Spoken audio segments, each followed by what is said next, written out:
afternoon folks, happy Friday and welcome back to another episode of Adam's Eats. How are we doing? Now I don't know about you, but spring is well on the way and I'm really looking forward to summer. Don't get me wrong, I absolutely love winter and it's one of my favourite times of the year, but right, this winter I really felt the cold. Right, I don't know about you guys in other countries and how cold you were, but here I was just like, oh god, it's just too much. I felt like just chucking all my furniture on a big fire in the middle of my lounge. And today the sun decided to come out. It's actually quite warm out as well. So I almost thought about putting some shorts on for you, yeah, ladies? I won't subject you to that. Nobody wants to see my pigeon legs. So today I thought I'd make a recipe that reflects the spring season, and that's my spring chicken casserole. Right, they don't have to be reserved just for the winter months. You can make a casserole all year round, but this version is kind of lighter. It's got lots of fresh ingredients in there, some peas, some herbs and some nice chicken in there as well. I've also got another cool little recipe I'm going to show you halfway through the video. I'm not going to tell you what it is yet, you're going to have to wait and see. So that's what we're going to make today folks. Again, following the usual drill, if you hit that pause button, make a list of those ingredients and we'll go and jump right into it.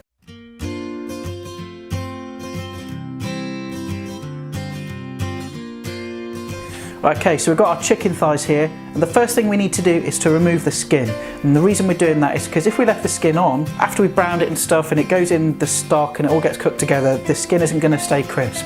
So we're just going to take that off. But we're going to keep it. Don't chuck it away because you're going to need it later. And all you want to do is just peel away the skin with your hands. It should just come off fairly easily, and then just cut it with a knife for the last straggly bits. Okay, and then just pop that to one side, and then repeat that with the rest of your thighs and pop them in a bowl. And once you've removed all the skin from your chicken thighs and you put them all in a bowl, you just want to add your flour, a good 6 or 8 turns of the pepper mill, a pinch of salt, and then just give that a good old mix till that chicken is completely coated. And then get your pan onto a medium-high heat. Add just a touch of oil, probably about half a tablespoon. And once the oil has got nice and hot, you just want to start adding your chicken pieces. If you've not got a big enough pan, then obviously do it in batches. And then you want to fry the chicken pieces for about 2-3 minutes till you've got a nice light golden brown colour on all sides. And whilst the chicken is browning, we're just going to prepare our veg. Now I've just top and tailed these carrots, I've peeled them, and what you want to do is just cut them into battens. So cut them in half, straight down the middle, and then into nice chunky battens like that. And then taking our new potatoes, we want to cut these in half-ish. I've got some here that are different sizes and some are smaller than others, so I'm going to take the smaller ones and cut those in half, and then probably the bigger ones into maybe 3. You want them roughly the same size so they cook in the same time. And then the same with your spring onions, just take the bottoms off and then just slice into nice thick chunks. Add that to our bowl. Now once your chicken pieces have got to a nice light golden brown like that, you want to start adding your veggies, your bay leaves, a little bit of pepper. Don't add any salt at this point because remember there's going to be salt in that stock. And then start adding your stock. You want about 700 to 800 ml, just so it just covers the chicken and the potatoes and the veg. Smush it down a bit and then put a lid on, or if you haven't got a lid, use a plate. And then you want to gently simmer that for about 25-30 minutes, at which point it should be reduced quite a bit. It should be nice and thick and the chicken's cooked through, the potatoes are cooked. And then we'll see how thick the liquid is. If it's a bit too thin, we'll just take the lid off, turn the heat up and reduce it down until it's a nice consistency. Right, so whilst that's getting on with itself, remember I told you there was a bonus recipe and I said to keep that chicken skin from earlier. Right, I'm going to show you how to make chicken crackling. You might be thinking, what the flippin' hell is chicken crackling? It's exactly the same as pork crackling. It's just made with chicken skin rather than pork skin. And it's really delicious and it just uses up something that you might ordinarily throw away. And we're just going to add it to this dish at the end. We're going to break some up, stick it over the top for a nice bit of crunch.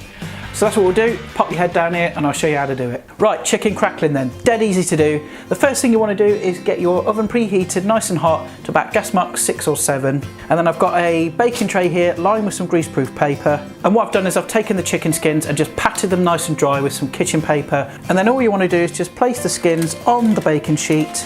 I've only managed to fit 4 on here, but you can use a bigger tray if you want. But I'll cook the other 2 in a bit. And then just sprinkle them with salt, nice bit of pepper. And then take another sheet of greaseproof paper and then put that on the top, and then take another baking sheet or baking tray and then just press that on the top like so, so it's a nice snug fit.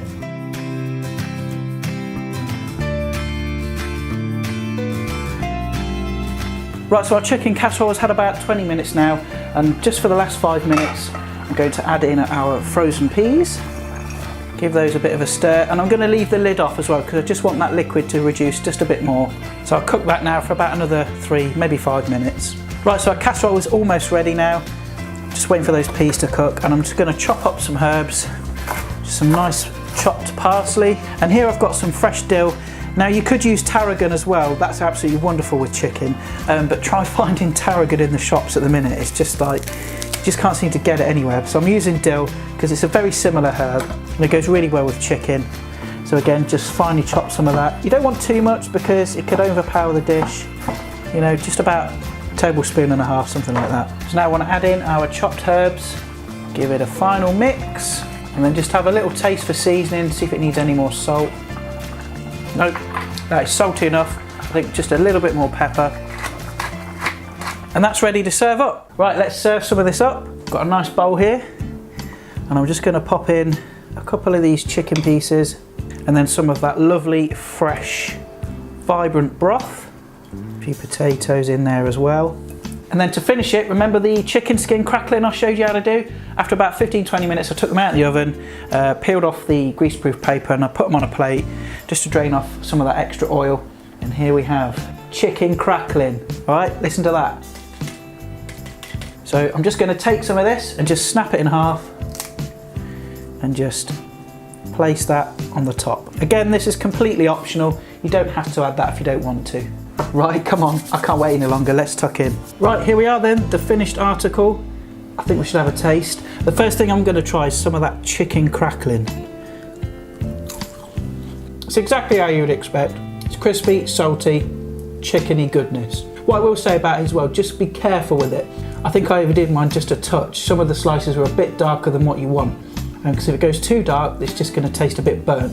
You want a nice light golden brown colour. Just check them about 10-15 minutes in. If they look done, then just take them out. Right, let's have a try of this dish. Get some of that chicken.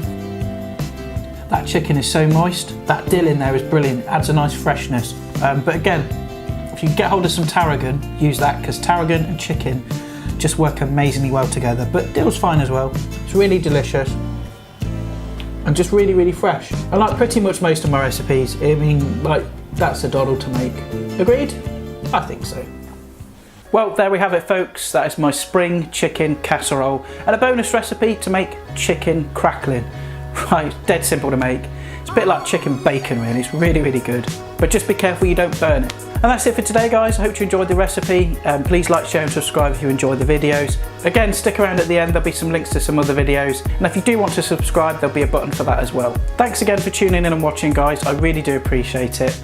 And I'll see you guys next time for more tasty fun and frolics, I guess. Ta-ta for now.